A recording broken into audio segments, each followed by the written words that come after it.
Hi! Today we're finishing this heckin' cool knife, originally designed by Cold Steel, used by the CIA. I need to finish the blade and the handle and all that good stuff, and I do need a guard to go on this as well. So right now I got the handle to its rough dimensions.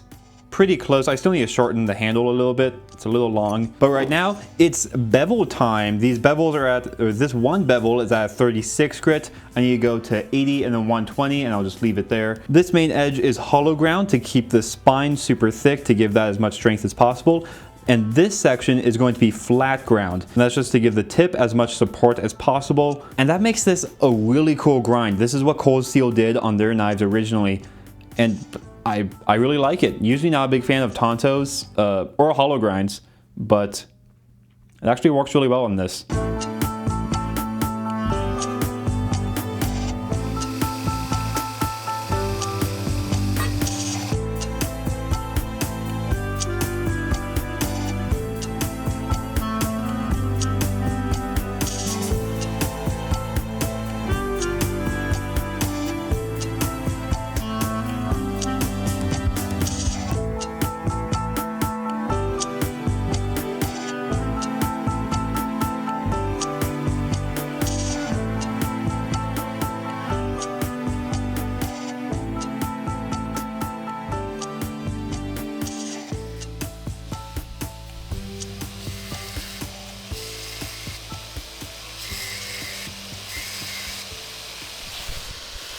So that was actually a lot of fun. I really enjoyed all the hollow grinding and the interesting geometry that's going on with this tip. Usually when you're bevel grinding, you have some room to kind of smudge things into place while hand sanding, but since I'm not going to be hand sanding this blade, I basically just had to raw dog a perfect bevel the first try, which I got close. There are some slips with the grinder, some lines that aren't perfect. Only up to 120 grit, but something that I think will complement a terrible surface finish is a very light stone wash. So I think that's what I'm going to do with this blade. It's not going to be a super clean and perfect blade anyways. Surface finish is going to be rough, so I think a light stone wash will kind of complement, maybe hide stuff. It honestly kind of brings imperfections out. It's not like a super serious knife, it's just a fun knife, so it can be a little trashy. We're all a little trashy sometimes. And by trashy, I mean from like a few feet away, you probably won't notice any major problems. But when you look close, you'll see some bad things, like that right there, or that is imperfect. But right now, let's work on that guard. I think that'd be fun.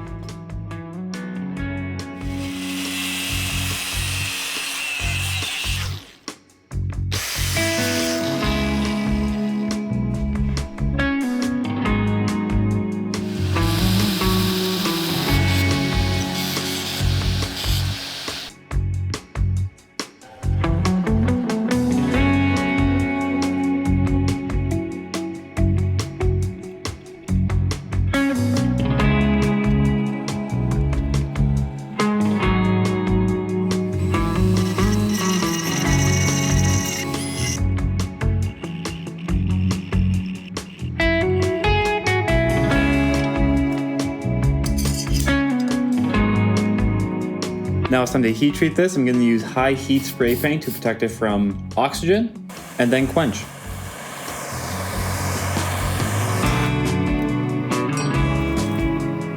I'm going to do a quick temper just with a torch is fine.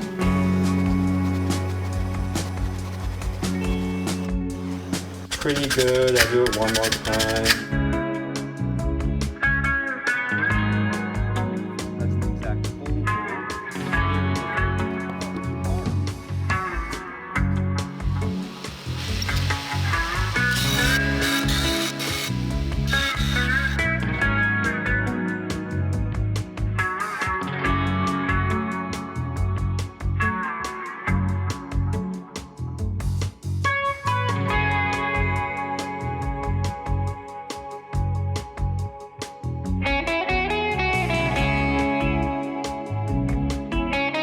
After that ferrochloride, I'll wash it off and go in the coffee.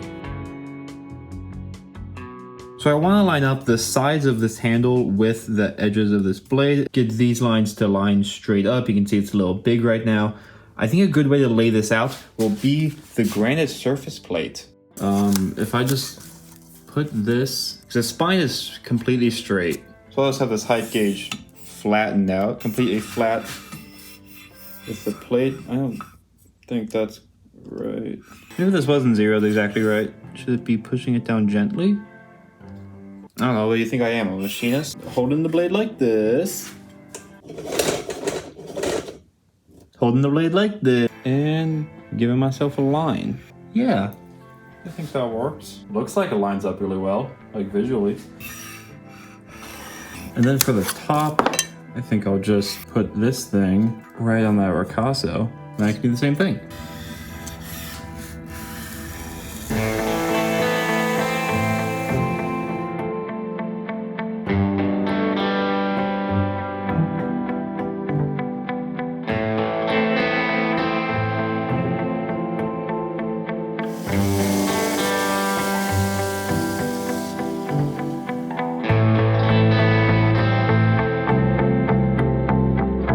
I am all over the place, but I am just gonna drill a little hole on the edge side, so it's going on the same way every time. And then I can shorten the handle a bit since it is way too long.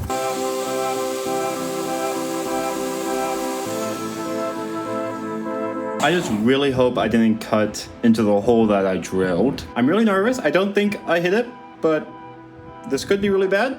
Oh, we're good.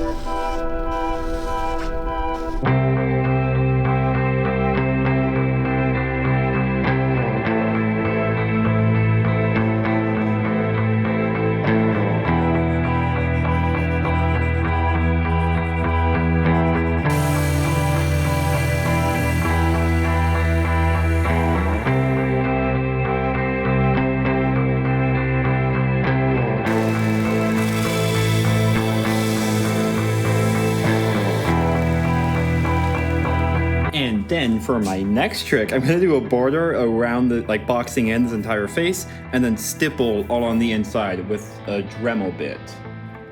Like a little ball burr.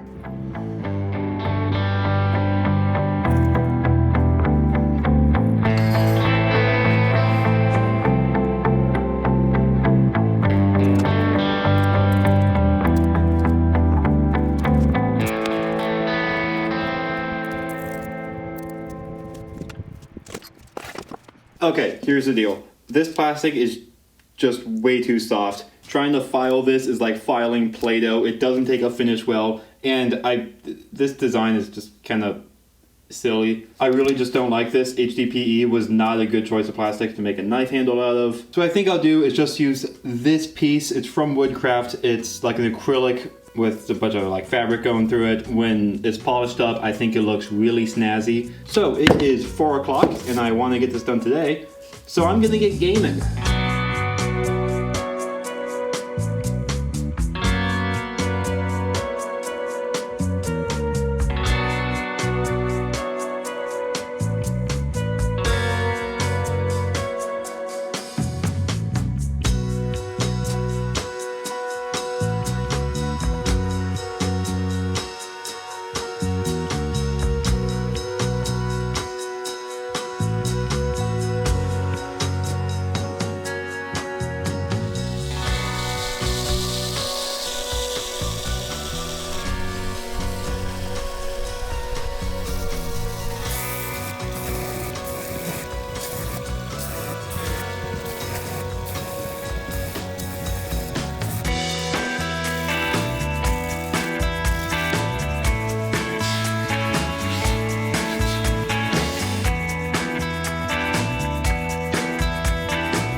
This bad boy is oiled up on a Thursday night, so I'm gonna put it in this tube here with rocks in it to get the stone washed. I'm sorry for saying that.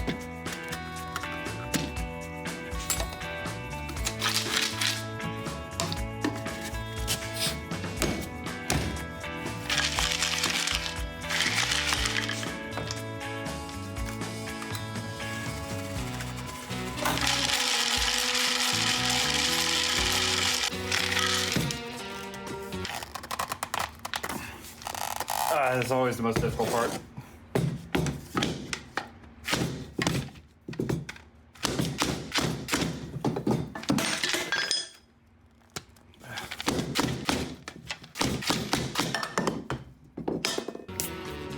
Looking pretty good. Always looks a lot better with oil, but I'm gonna go further. I'm gonna keep going. I don't know why I started like that. I'm gonna keep stonewashing. Beautiful. Let me get this cleaned up and oiled up, and it'll look good.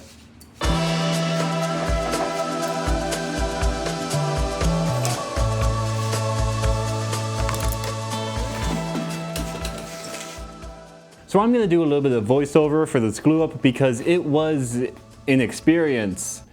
It certainly was one of the glue ups of all time. So I started by mixing up some epoxy from Combat Abrasives, and it was like a little cloudy and chunky like that on another knife that I did. I don't remember which one, but I just mixed it up anyways. This time it was like really bad, which just a side tangent on Combat Abrasives. Their epoxy is really bad, and honestly their abrasives aren't that good either. Like VSM just absolutely poops on anything Combat Abrasives does. I just don't really like Combat Abrasives. So anyway, my beef with Combat Abrasives aside, for the next glue up I moved to 5-minute epoxy, emphasis on the 5 minutes of the epoxy because I got mixed up, and like I always do, I mix the epoxy and then do a lot of the prep that I should have done before mixing the epoxy, like before I'm on the clock. So I needed to put some grooves in the tank to help the epoxy stick and clean up the guard. Did all that after I mixed up the epoxy, and it was too late. The epoxy was like curing as I was trying to glue it up. Damn.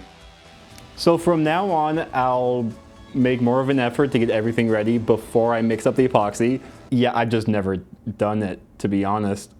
I just kind of ball, we go. So I had to very quickly clean everything up before the epoxy like fully stuck onto the blade. It was really stressful, and I'm kind of surprised it worked out. Then the next glue up with the same epoxy, I got everything laid out, I got everything prepped before I actually glued it, and it all worked out well, and I got the knife glued up. So after the glue up, the very last thing I need to do is sharpen it. And what I've been doing with sharpening that I've really been liking is using a 400 or 600 grit belt on the grinder and like just splashing it to get it all wet to keep everything cool. It's not ideal, it's still maybe overheating the edge a little bit, but if it's all stays wet and soaked, it works pretty well, and it's probably not overheating.